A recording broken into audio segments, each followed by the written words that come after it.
உம் விதிமுறைகளை கற்பியும் ஆண்டவரே. எனக்கு உம் விதிமுறைகளை கற்பியும். பொய் வழியை என்னை விட்டு விலக்கியருளும். உமது திருச்சட்டத்தை எனக்கு கற்றுத்தாரும். என் வாயினின்று உண்மையின் சொற்கள் நீங்க விடாதேயும். ஏனெனில் உம் நீதி நெறிகள் மீது நான் நம்பிக்கை வைத்துள்ளேன். உமக்கு அஞ்சி நடப்போ ஒழுங்குமுறைகளை பற்றிய அறிவுடையோர் என் பக்கம் திரும்புவராக. ஆண்டவரே, எனக்கு உம் விதிமுறைகளை கற்பியும். ஆண்டவரே, எனக்கு உம் விதிமுறைகளை கற்பியும். இயேசுவில் பிரியமான சகோதர சகோதரிகளே, மாதா டிவி நேயர்களே, உங்களை தினம்தோறும் திருப்பாடலில் சந்திப்பதில் நான் மகிழ்ச்சி அடைகிறேன். பிரியமானவர்களே, இன்று நமக்கு கொடுக்கப்பட்ட இந்த திருப்பாடல் அதிகாரம் 119. இந்த திருப்பாடல் ஆசிரியர் இந்த இறைவசனத்தை எழுதும் பொழுது அவர் விரக்தியில் எழுதுகிறார்.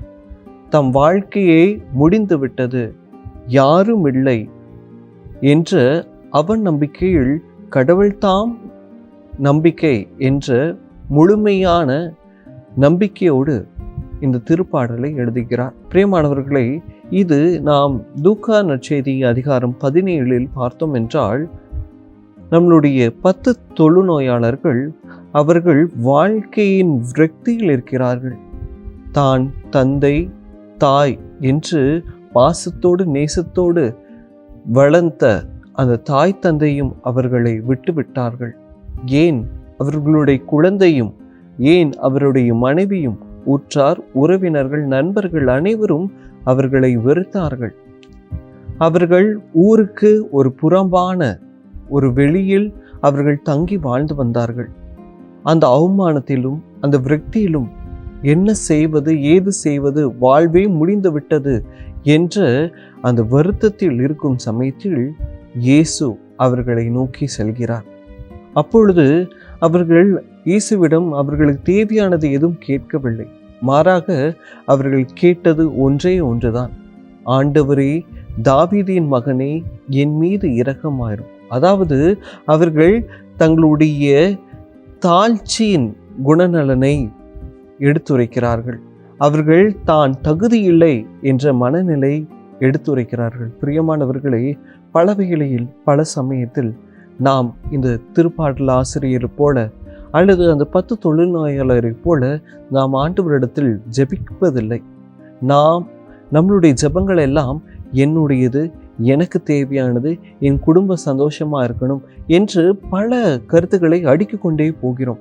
பிரியமானவர்களே, அப்படிப்பட்ட ஜெபங்களை செலுத்தாமல் நம்மையே தாழ்த்தி கொண்டு ஆண்டவரிடத்தில் முழுமையாக நம்பிக்கை வைத்தோம் என்றால், அந்த திருப்பாடல் ஆசிரியர் சொல்வது போல, ஆண்டவர் தாம் என் கேடை, ஆண்டவர் தாம் என் கோட்டை என்ற நம்பிக்கையோடு அவர் எதிர்கொண்டு செல்கிறார்.